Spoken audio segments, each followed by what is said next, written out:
Bagaimana kita bisa melayani customer dengan baik? Simak berikut caranya. Yang pertama pasti kita harus bersikap baik. Bersikap baik terhadap customer.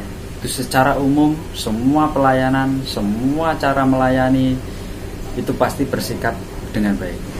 Tapi bersikap dengan baik itu seperti apa? Yang pertama, kita harus murah senyum.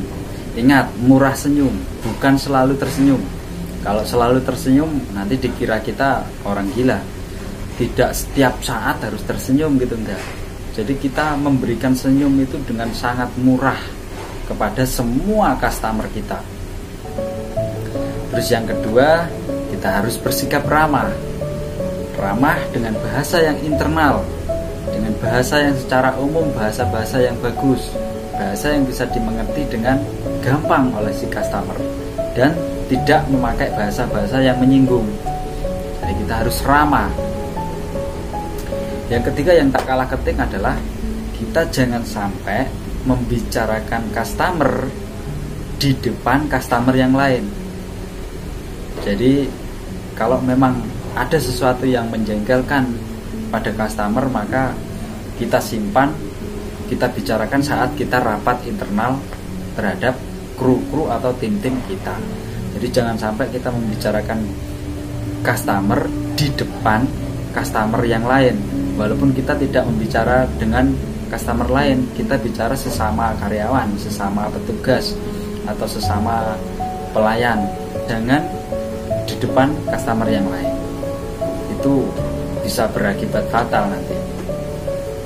Terus yang selanjutnya, kita harus memiliki tingkat kesabaran yang tinggi menghadapi customer-customer yang mungkin ada customer yang cerewet, yang rewel, atau customer yang cuek.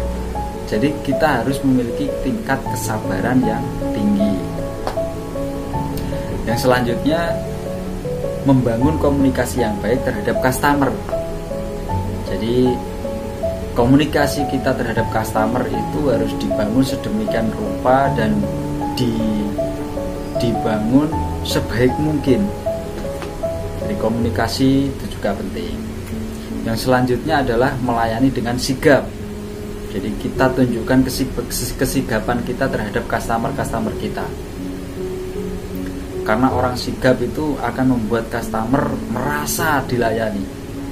Dengan lelet, kalau kita lelet dilihat customer ini niat dodolan apa enggak sih, seperti itu. Kita harus selalu sigap, memberikan satu pandangan yang benar-benar melayani mereka.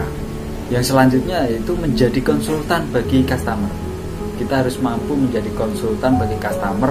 Kan ada customer yang mau makan ke tempat kita, mungkin dia bingung dengan menu yang kita sajikan, atau mereka belum tahu dengan menu-menu apa saja yang menurut mereka enak atau menurut mereka terbaik di sini. Maka kita harus siap untuk menjadi konsultan mereka.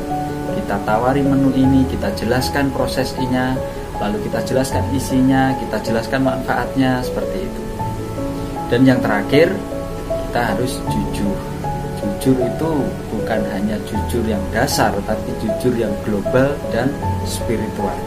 Jadi penyampaian kita, senyum kita, tanggung jawab kita, lalu cara kita, kesigapan kita itu harus benar-benar jujur. Jadi jangan dibuat-buat. Mungkin untuk pertama kali kita harus membuat-buatnya dulu, karena kita memiliki karakter yang berbeda-beda di setiap semua pelayan. Akan tetapi lambat laun berjalannya waktu, kita harus memiliki kejujuran. Jadi sikap kita terhadap customer atau apa tadi yang nomor 1 sampai sekian itu harus dilakukan dengan jujur. Maka itulah yang sebenarnya ada di dalam diri kita. Jadi suatu saat ketika Anda tidak lagi menjadi pelayan di situ, ketahuilah dimanapun kita, di kehidupan kita apapun, kita adalah seorang pelayan.